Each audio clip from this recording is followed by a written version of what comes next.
Hello everyone, and welcome back to my channel. If you are new here, hello. My name is Learn the Conjurer, and I am your host of all things spooky, creepy, weird, and fun.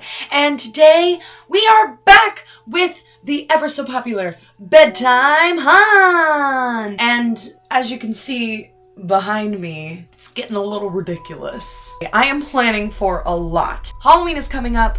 My full year anniversary on YouTube is coming up, and I have to do something for that. I've got haul videos, I've got unboxing videos, I've got collabs. So don't even ask. But if you look right here, I have a new friend. I feel like almost in every other video I have a new friend to introduce to all of you, but I don't think anyone hates it. Anyway, if you haven't joined a bedtime haunt before, here's essentially what it is. Bedtime Haunts is a series of mine where I collect unsolved mysteries around our world that still to this day remain unsolved.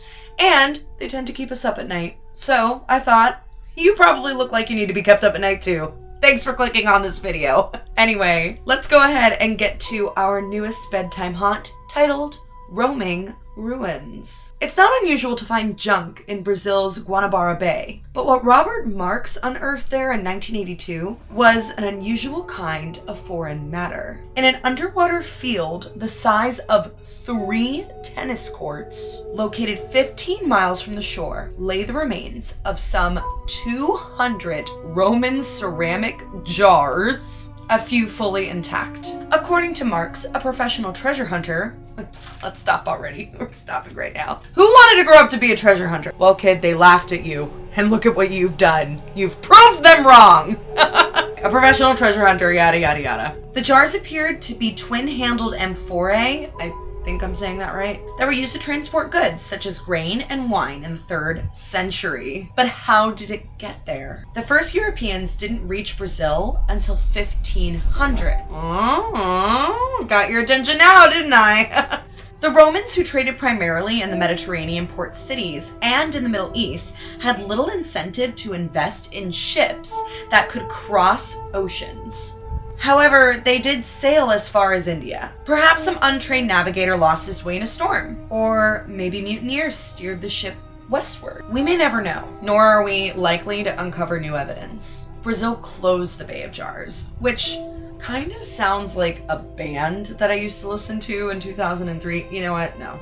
Anyway, they closed the can't even say it with a straight face. They closed the Bay of Jars to deter looters. So really not a long time, but it is long enough for people to find out what's going on and then wanting a piece of history for themselves. It belongs in a museum. That's the best impression I can give you. You're not impressions, you're here for stories. Marx claims that the government didn't want the area explored because finding Roman-era artifacts would mean that, contrary to Brazil's official history, ooh, girl. And the truth? Well, it's resting 100 feet under the sea. I've never heard of this. Have you heard of this? 200 ceramic Roman jars that still have things in them. Wild! And it's amazing to me to think that there wasn't a team of researchers that can convince the government otherwise to allow them to at least take over. There could be some serious pieces of history that are unbeknownst to us purely because it's in these jars and we can't get a hold of them. So what do you think? Do you agree with Marx that maybe, in fact, the Romans did travel over to Brazil first? Or do you think that maybe it was just a very interesting amount of souvenirs that someone brought back and lost? Either way, that's a lot of wine and grain to lose, my guy. This was a fun one. I liked it. Nobody got murdered. There isn't anything tragic,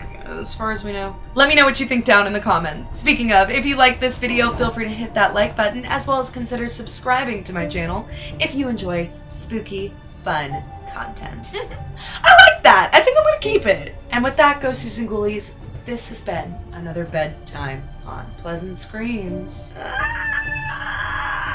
I have to figure out this chaos.